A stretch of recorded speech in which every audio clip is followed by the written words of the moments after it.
that's my family. I'm a family of 7. My stepdaughter Ashley there is 16.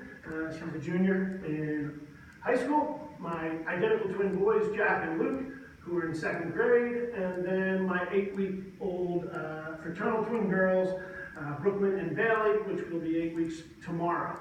You can see up here my boys feeding their sisters, so they've been a big help to us in the last 2 months, as well as our built-in babysitter, Ashley. My wife and I got married on Valentine's Day 2015, and we had 20 mascots in the wedding. We each had 8 groomsmen and 8 bridesmaids that were normal people dressed in tuxedos. Josh is familiar with one of them that he works with at PSB for a lot of your championship series, Jason Cole.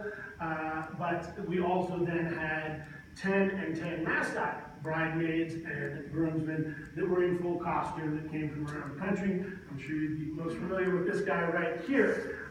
They were in the ceremony. We actually got married at a racetrack, at the San Houston racetrack. It's a horse track. And the second race, they had live racing that night. You could bet from the reception room that we were in, right adjacent to the finish line. And the second race was actually a mascot race. So 8 of those 20 got out into the course gates, and they said go, and they raced down the track 200 yards in front of the grandstand. So it was kind of an unusual wedding. It was featured in yesterday's Wall Street Journal. If you read the journal, they had a couple pictures of it, and it was about the National Mascot Hall of Fame, but also they featured a couple pictures from this ridiculous wedding. I'm going to make a pledge to you guys today. I'm going to be completely open, transparent, and honest. I think a lot of inspirational, motivational speakers, whatever you want to call them, kind of feed people a lot of lines that they don't necessarily live by. The pledge that I'm going to make you today is that anything that I share with you is the absolute truth, and I honestly believe with my whole heart, and I will answer any questions with 1 or 2 exceptions because I have contracts that say I cannot disclose 1 or 2 things. But other than that, I'm going to be completely honest with you.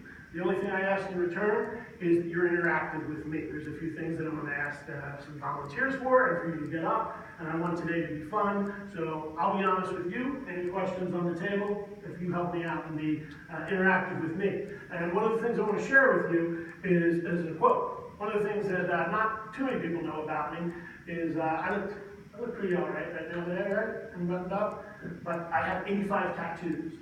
And if you saw me in a t-shirt and shorts and socks, you would only see one, a Superman logo on the back of my calf because I'm a runner, and I haven't done the Iron Man yet. I'm reserving that spot for here. But I have 85 of these. You wouldn't see any of them in t-shirt and shorts. But one of my favorite is a quote by an Irish playwright from the 19th century called George Bernard Shaw. And this is on my lower back. It says, "The reasonable man adapts himself to the world. The unreasonable one persists in trying to adapt the world to himself. Therefore, all progress depends upon the unreasonable man." I find a lot of truth in that. I've spent most of my career trying to keep it fresh, trying to innovate, trying to entertain people, trying to entertain a lot of the same faces night after night. We're not talking about an act that travels around the country and does the same act in front of different people and can refine that perfectly. We're talking about a lot of season ticket holders and people. So a lot of the job to be successful is to push the envelope and all the other cliches out there about innovating and keeping it fresh and keeping it new.